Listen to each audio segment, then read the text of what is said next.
Thank you. Thank you. Yes, and as our head of our forestry department said, similar to the artistic display you have here, we have one in FAO Rome now with these sculptures from Finland. I think there's about 20 of them, of which they showed you two here.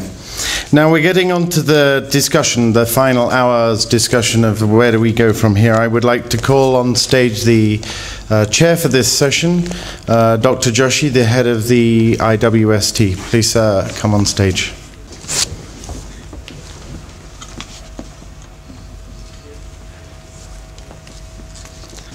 And I would also like to invite on stage the panel for the discussion. Could we please have coming up to the stage Andrew Woe, Michael Green, Gabriel Hemery, Sarah Tallas, Jim Berkmeyer, Professor Ranjan, Pascal Camden, Mr. Haki Alma, Mr. Lin Fu Li, and Mr. Nguyen Chien Tang. Please come up to the stage. Thank you. Please, Mr. Chairman, what we want to do this afternoon is to have an opportunity to, both with the panel members and with the audience, is to think about, based upon all the things we've heard, we've shared, we've learned from each other, what are some of the ways, both collectively and individually, we can go forward with what some of the different ideas might be people have to both improve the appreciation and the understanding of the role that wood can play in our lives, and to really highlight the social and cultural dimension of using wood in our lives. So, Mr. Chairman, we would give you the opportunity to say a few words, and then what Adrian had asked me to do is try to facilitate a bit of a discussion back and forth between panel members and members of the audience. Thank you, Dr. Martin. Almost after 3 days of looking at the whole concept of art and joy of wood, I have probably said in my inauguration day introduction and then today that you see it's been a kind of a idea which started up very initially as a very disjointed with the whole serious business of forestry management, wood use, wood applications as art and joy of wood appears to be more cultural, and this appears to be more of a down-to-earth, daily kind of mundane activity related thing, forestry management, wood use. But now, in the last 3 days, we found that Michael Green, Andrew Wong, I think all the people who have been selected, I think they are the great proponents of this whole, that yes, wood is important, wood no more a negative thing, wood should not be considered as something to be shunned away, to be shied away, to be relegated to an archaic kind of a material, but we must take up wood. Wood is something greater, better, and always have been closer to the heart of humanity over the years. I mean, I was very impressed with Gabriel Henry, Yang Ping, all these people who are on the stage with me, Mr.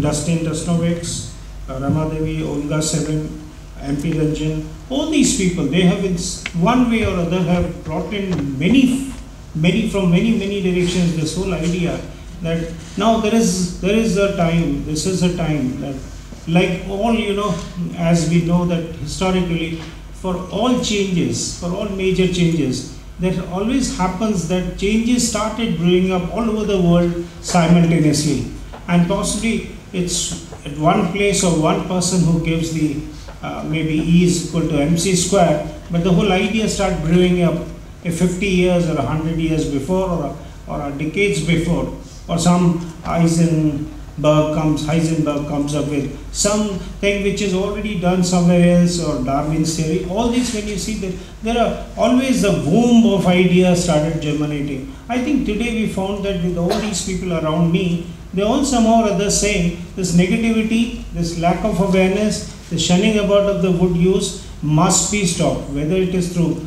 policy. There are many ways. I've already in the morning started to give about it. Now, I would say now, to set the tone, that what is better than starting it from the cultural point of view? What is better than probably, bringing the whole awareness, the whole kind of attachment through the cultural method, through the methods which are most closer to the human nature's heart. Now this is what art and joy is about. Now what possibly could have happened, that we can appeal to the children, as Emery has showed in the morning, as our colleagues had told yesterday, Michael and Andrew, that we can bring up new scales, new dimensions, new kind of examples to show it to the authorities. That these are all very possible. The archaicness, the limitations were in our mind, not in the possibly material. So there are these kinds of ideas now germinating all over the world, and I believe this is a very good sign. And art and joy is a kind of thing which indicates that let's bring out the best examples in front of people. Let's start enjoying and telling very forcefully, yes, this is the best material, this is the present day, in present day situation, the alternative to all the ills related to climate change, all the ills related to our perseverance of one-sided aim of larger and larger and larger and uniform, but rather complexity of material like wood, rather biodegradation quality of its carbon neutral quality, its many quality, including aesthetics, is the way forward. And we must give them examples of best buildings, all technologically advanced building like Andrew and Michael was telling, like our colleagues have been talking about in terms of aesthetics in the olden buildings in Russia and other places. And we must bring these examples openly, and actually we should recommend them, we should actually propagate them. This whole lack of awareness, negativity must come out as in the reverse fashion. In a much stronger way, we should actually, what we call joy and the force of using this material should come out openly. Instead of being negating it, we should respect it. We should give it a pride of a place. So with these words, I let it open to all. Thank you, Chairman. I'm going to try to do it without the mic. Hope you can hear me. Okay, good. What I'd like to do is something a little different. This will challenge you a little bit. I'm going to tell you one thing that I found really interesting here or learned, and I'm going to tell you which person I learned it from. Then that person has to tell one thing that they found interesting or that they learned from somebody else in here, and then moves to them. It echoes. Well, everybody's not going to have a microphone.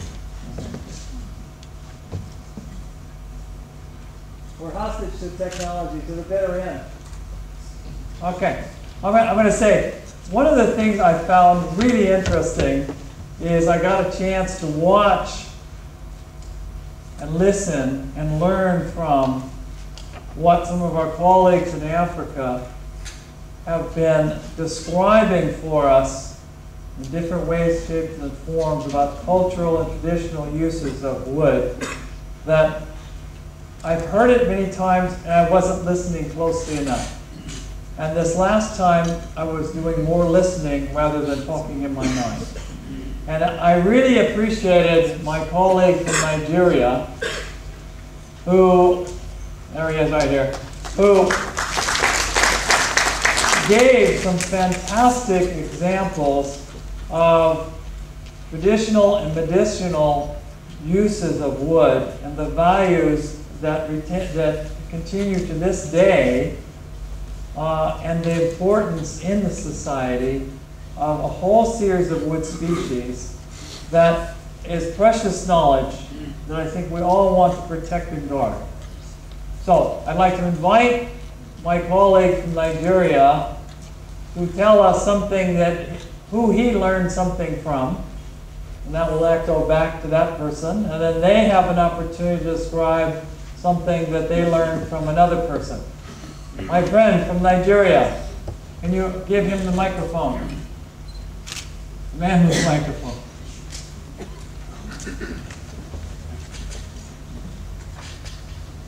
So I'd be most grateful if you could identify someone and something you learned from someone during this period of time. Okay, thank you very much, sir. And thank you for appreciating my presentation. I learned so much, especially the exhibitions. Some of those things I saw here, I've never seen them before. They were not in my country. I mean, the carvings from wood. That actually buttresses the fact that wood is very good, especially when you look at it from the angle of culture.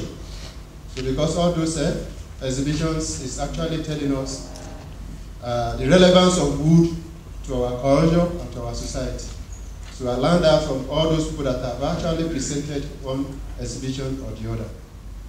Another thing is this, that I learned so much here, which I think I can imbibe when I get back to my country. Bamboo. In Nigeria presently, bamboo is just like a weed. You know weed? It's not used. You put fire on it, you set it ablaze. But on getting here, I've seen through the presentations the use we can make out of bamboo. And I think in Nigeria, we should actually exploit that. We have it, they are all over the place, but not utilized. So when I get back from my own institution, from the University of Technology, the best University of Technology in Nigeria, and my Department of Forestry and Wood Technology, I think we should start some research into the area of bamboo. Thank you very much. You need to pass the microphone to somebody that you learned something from. That's the idea. Identify somebody in the room that you learned something from and describe what that is you learned from that person, and then the word then passes to them. Is the idea clear?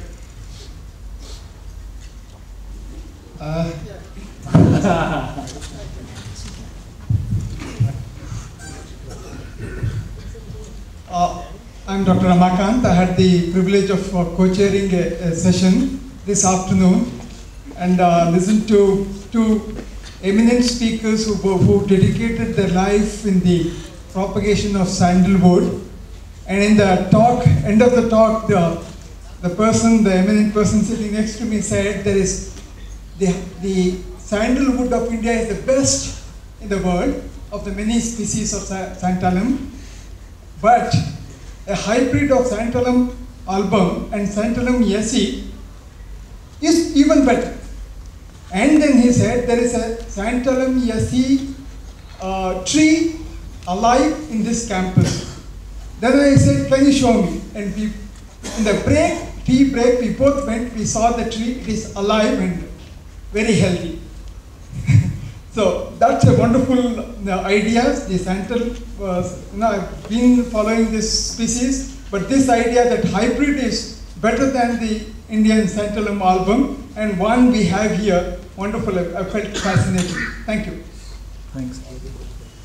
Okay, somebody's got to help me with this. Who's got an idea up there? Okay, Gabriel's ready. Thank you. Well, first I wanted to say the simple word joy.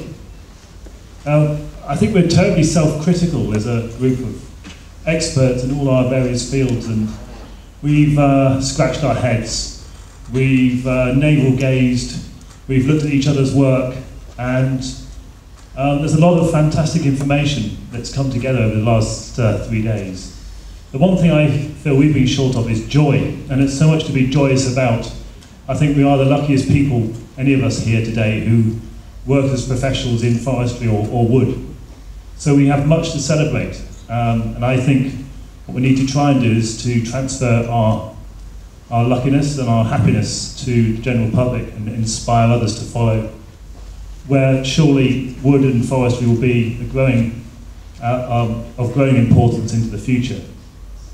Just to follow Michael's request that we try and say something tangible and pass it on, I was going to pick out Yanni's, the Japanese lady this morning, who spoke about the wood culture education program in Japan, which I thought was very exciting.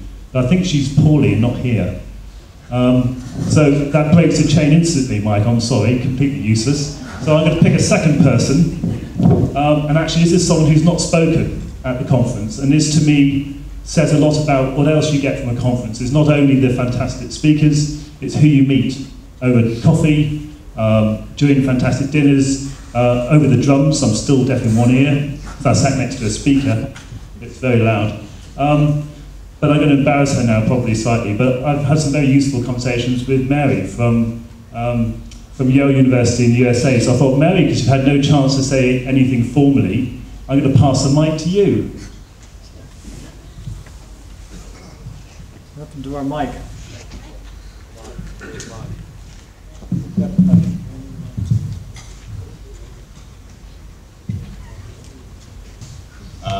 Well, thank you. It's been a really interesting conference. Andrew and I don't get a lot of time to even overlap as well, and so it's been a lot of information passed even but just between the two of us doing what we do is a small corner of what you all do. You know, it's a challenge for us on the business end of running our practices and just making buildings, and the sort of modesty of that is our day-to-day life, and then coming and seeing how big and complex the problems are that we all are facing in forestry, and getting the ideas out into the marketplace, communicating what we do and the positive things of what we do from an environmental point of view, and sort of bridging the gap, which is what the Wood Culture, International Wood Culture Organization, so prominently focused on. And it's been a pleasure to be here for us, and certainly I've learned a lot, and I have a lot more to learn. So we hope that certainly the countries, as we talked about at my end of the presentation, that India and China really engage in these tall wood buildings, because obviously that's where we see this amazing potential to get these ideas off the ground. So that was a big part of meeting all of you here. So if anybody's specifically interested in doing that, we really like to build you a building. So thanks. Absolutely. It's been a very interesting 3 days, and I'd like to thank all the other speakers and for the presentations that they've given that we've seen, which have been really inspiring. Very interesting for us working with this material to actually understand an awful lot more about where the material comes from, the understanding of the political and the environmental issues of forestry is a very important part of understanding what we do. So that has been a particular learning experience, I think, for us over the last few days. Who are you going to tag? Who am I going to tag? Well, that's not you. Sorry. I'll see anybody right now. I have a question. Thank you. Thank you. This is all well and good, but I have to get something out of this conference. Unfortunately, I have not been in the audience for the whole conference. So I would like to ask our distinguished panel something, because I have not participated in the discussions. Particularly, I'm thinking of Professor Ranjam and Sarah Tallis. We in forestry, we do a lot of work, and we do a lot of wood technology for work, for example, at the Institute, and we can explain that to people. We can explain to people the environmental impacts and environmental issues associated with forestry, and we can use that to explain to people why using wood is good. Could you please give us some thoughts or ideas about how we might be able to take this concept of art and joy to the people to encourage them to use more wood in the future? Thank you for the question, because I think it raises a bit of awareness about what we do in our own work. And I come from a design background. I come from a background of teaching design to students. And in India, I did ask a question standing there. There seems to be a huge emphasis on administration, on technology, and on science, and the art and joy seems to be forgotten in general terms, except when we are in our own families and within others. But in public space, and in public expenditure, and in public investment, these things are very low in priority. And I think this has to change. If we are to really look at a sustainable future, how do we do this? some thoughts have come. I've learned a lot from this conference. And again, I don't want to pass the, my back up to those guys. They stirred my mind, made me flip somersaults in the air, saying that, oh, you can build like this, yes. But I think I want to leave behind. I mean, one of the ways in which you could actually do this is that if you want to, cooking for instance, if you want to tell somebody that a certain kind of rice is good, the best way to do it is to cook a great meal and serve it. So we need to learn that we should prototype.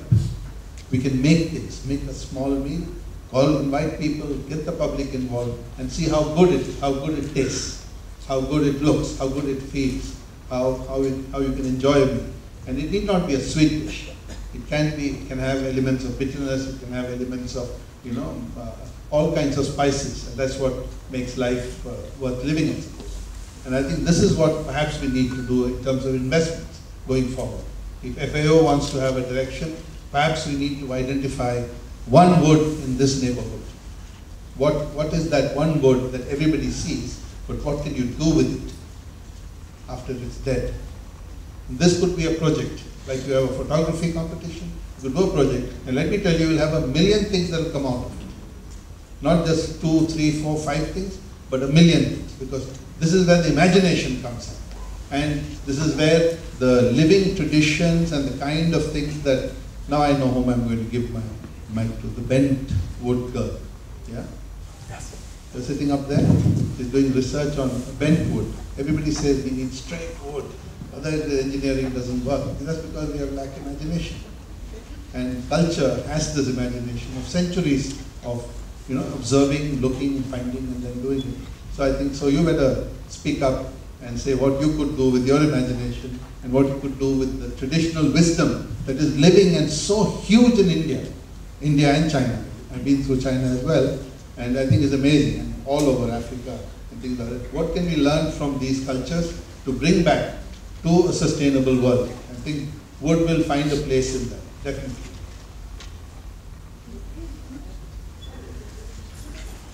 Okay.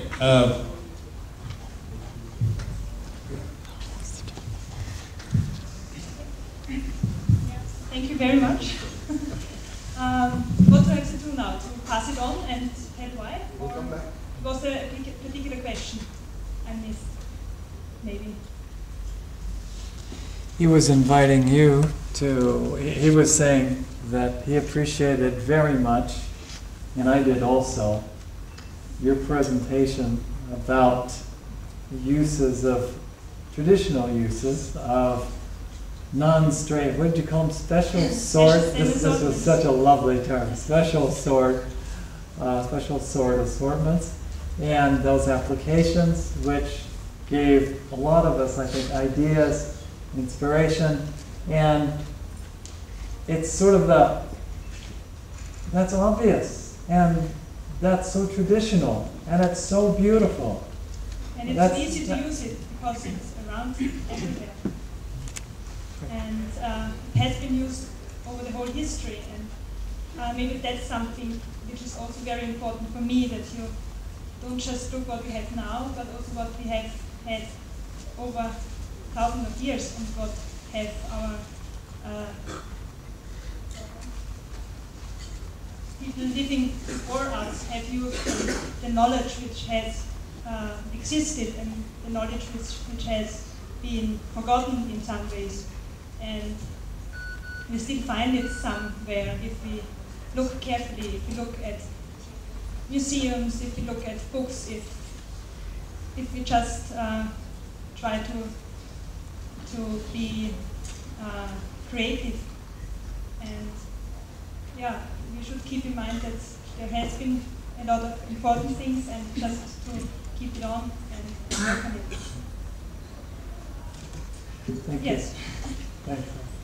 Okay, I think Adrian, you had helped Sarah also. Hey, thanks. One great revelation for me up to this conference. This is my first forestry conference, I have to say. It's been very interesting. What has been elevated during these days, two things for me. I was really, really impressed by many of the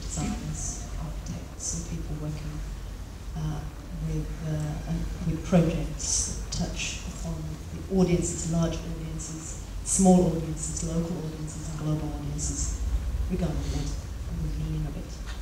It's very interesting work. And I'm very convinced that we should be both work with Indian and African designers in creating things which are affordable, accessible, everyday, and for the many, not just for precious few, not just for few rich people there, but for loads of people in the world. It's a very important thing. The other thing that has been elevated for me is that seriously, what you're talking about is this, we have this message, but it's not going through. We have this message, but it's not being accepted. Look, that means that you've lost touch with the audience, or you don't have it. Now that is a cry for help. And that is one of the central themes. It's not something that you can push the message. You can't push need for wood products. It's about wanting. You missing or not having the link to the fans or wood. We're all fans of wood. We're all fans, but you don't seem to be linking up the fans. The active audienceship. It's not just about use. Please don't use the word end user in my presence, because it completely misses the point of human agency. We are creators, we give meaning, we are active in what we do. We, as audience members, we create the usefulness to wood. Never, ever, ever forget that. It's the most important thing. It's the audiences, it's in the practice of use where the usefulness is created. It cannot be manufactured. It cannot be designed into the product. Seriously, this has to be given some thought. We need more forums like this. Thank you. Pascal. Okay, with my coming from academia, I think that when we say wood is good, yes, wood is good, but it's like we're preaching to the choir here. We're preaching to ourselves. Because if I look at the case of the US, I believe that the future of wood is good. It's the youth, the students. In the US, almost, I would say 50% of wood science and technology department closed in the last 10 years. I don't know where we're going to get the new professional in wood science in 10, 20 years to say that wood is good. Now, to give some example how we're doing in the US to promote the idea of wood is good through Forest Products Society, Society of Wood Science and Technology, IRG, we are organizing something called Wood Magic, because we believe that the youth, the problem is that the teacher at the elementary school, they start discouraging kids, saying that cutting wood is bad. We're going to start from there. Education. Start even the teacher. What we do, we go to different elementary school, high school, spend maybe 1 day, 1 hour with the student, with the young kids, making paper from recycling, testing mechanical strength to show them that wood is good. So that's also why this year we went to Africa, and then we organized an exhibition where we invite carvers. They were very happy. Said, at least there are some people thinking about us. We never have this before. We know that wood is good, but it's very difficult. Yet we recycle the wood from the old building, we recycle branches, but they never look at us as a professional with a future. I think that we have to come up with strategy to develop, to show people that wood is good. Just by saying wood is good and putting it in a website is not enough. I think we have to come up with some strategy.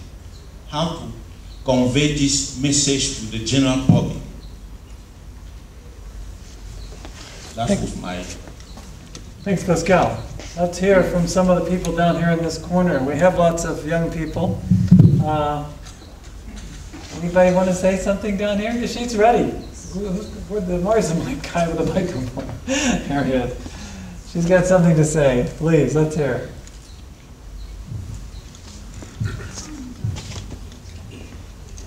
I just want to ask that when you say rediscovering wood is the key to a sustainable future, what exactly do you mean by that? I mean, I didn't really understand the concept because in the poetry competition, the concept that was given to us was to put for the art and joy of wood. And that I completely understood because, you know, wood has always been close to human hearts, but I don't really understand the meaning of this line. And also, when you say that, you know, you have to increase the usage of wood, you have to make people want wooden articles, then what about the environmental impact? I mean, that is also a thing to think about. So, can you explain it to me? I like the question.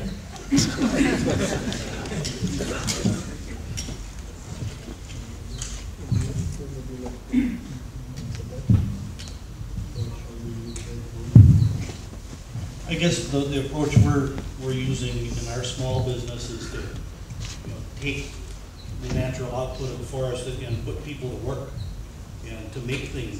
I've been able to hire a number of very creative people that didn't really know much about woodworking, but it's simple. You know, with just a few skills, a person can transform a piece of wood into art or something useful. And what's amazing today with globalization, with the internet, anybody can have a small business anywhere. And we've got trees everywhere, most everywhere. So maybe we can encourage small business, just individuals, families, small communities to have a woodworking business and reach out to the world for the market, because it's working. And I'll pass the torch to the young guy from the United Kingdom. What's his name? The first day he walked up and he knew me. He knew several of my friends around the world, and it just, you know, you come here and see this variety of people, and we're all in this together, and we're all connected, and so maybe we can use wood and putting people to work as a way to make our future sustainable. Maybe if you allow me to interject, maybe more, sir, with your permission. Please. Sure.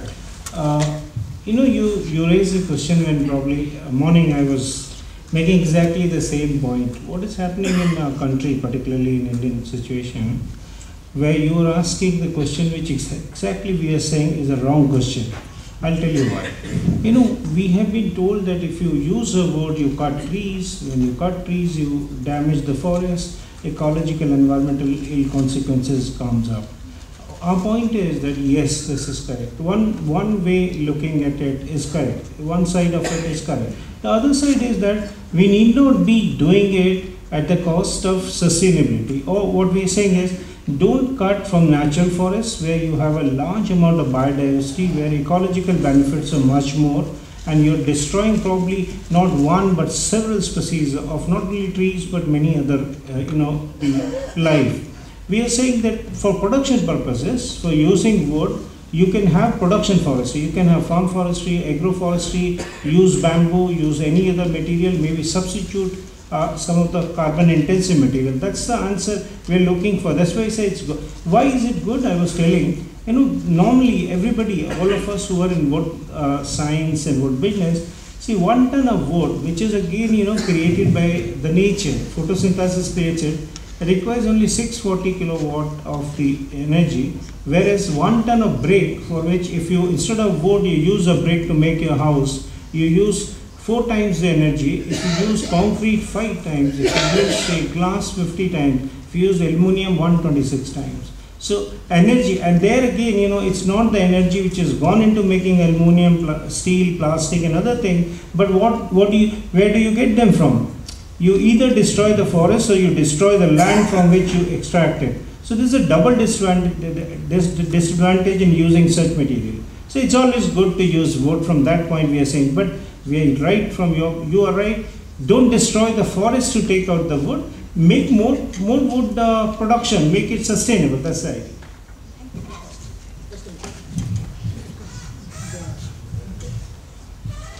Can I add something to that, Mike? Let us ask a very valid question. Because sustainable future, we are cutting wood and other things, what could be there? The problem is this, from the man who started with dilute forest, children started playing with toys, wooden toys, now plastic toys are come. Now earlier only wooden toys were there, wooden carts, wooden ships, wooden things were given to the toys, all toys. And even plates, writing slates were wooden frame. The thing is that what is sustainable is we should produce more wood in the forest or outside the forest. And we should use the wood because wood is a renewable resource. Unlike cement, steel or any other plastic, they are not renewable resource. Wood is a renewable resource, like in agricultural crop. You can take wheat and harvest, again you can plant wheat. Same thing in forest, you can cut and again plant the forest. But you should cut the forest scientifically. At 90 years old, a tree becomes very old, then you can cut the forest. Not when 30 years, 20 years. A sandwood can be cut at 60 years, 70 years. If you cut at 20 years, you are killing the tree. So you can harvest a tree when it is actually meant for harvest, not early. So man-made forest, agroforestry, it can underact. Forest is not for show, it's also to be managed scientifically so that we can harvest the trees when it is required, scientifically. So look at that. Thank you very much.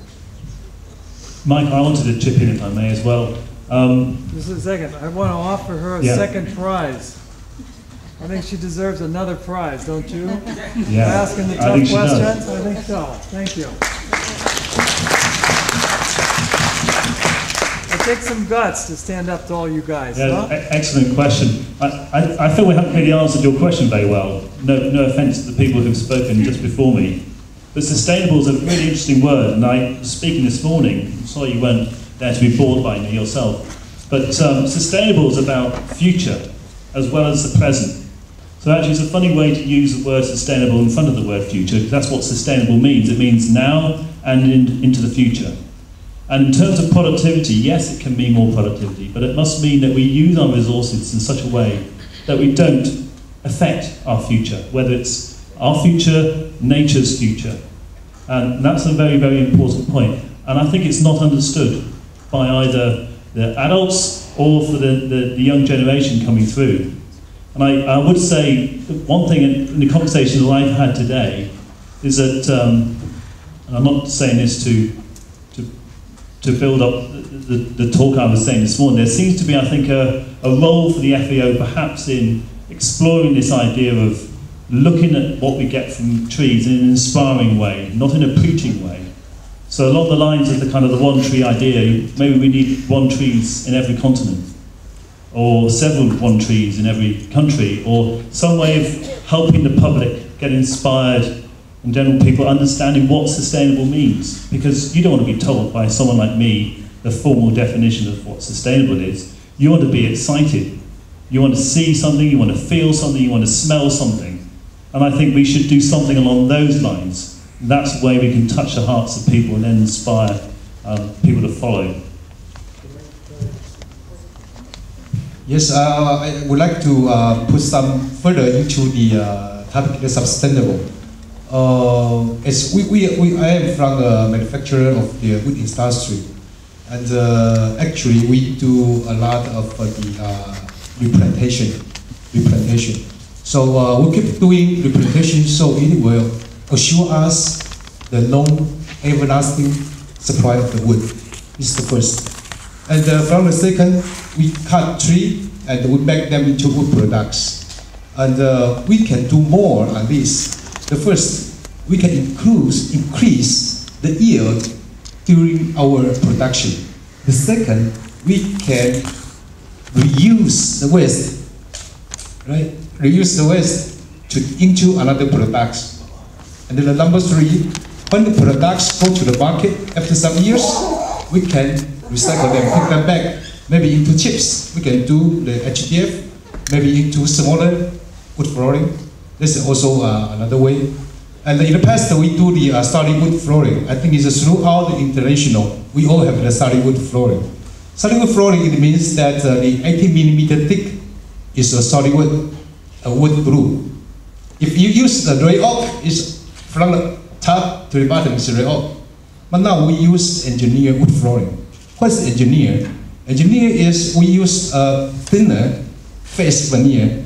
It might be 0.6 millimeter. It might be 2.0 millimeter. It could be 3.0 millimeter. That is, the solid wood flooring in the past could be produced into 5 pieces of the wood flooring. So we decrease the usage of the wood. It's also another way of to use to make the wood sustainable. Thank you. No, I just wanted to add to what the question that you have raised is very important, because it also suggests there are myths in our society about what is sustainability and what we should do with wood. Because if you ask anybody, from minister to heads of businesses, people, they will come out with this thing, leave the tree alone, don't cut the tree. So saving the tree has been a story that's been told many times over. But you must remember, all living things live and die. Now what about a tree after its life, after its normal life? Would it be valid? This is a philosophical question. Would it be valid to use it after its, its age and its life? If so, how would we use it? Whether it is in the forest or it's in a managed plantation or in your neighborhood, these are issues that we need to resolve. It's also a political question, because we have to decide as a community what we shall do, what we shall not do, how we will frame policy, how we will make law. So all these questions need to be answered.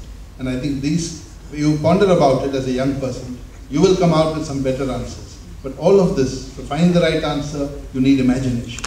You need to see the future, and then you need to build that future for yourself. Thank you very much. My also answer about the sustainability of wood.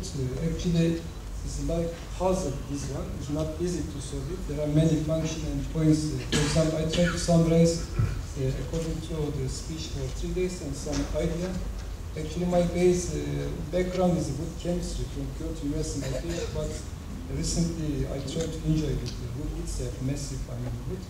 The CO2 emission is very important problem. Recent days, nowadays, today, we have 300 ppm CO2. It means 1 liter air contains 300 mg CO2.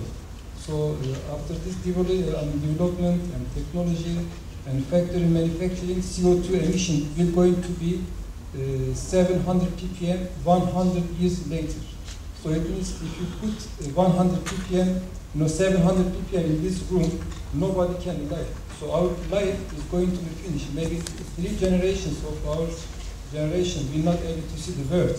So we have to keep the global world for our new generation. That is the main problem. That is sustainability.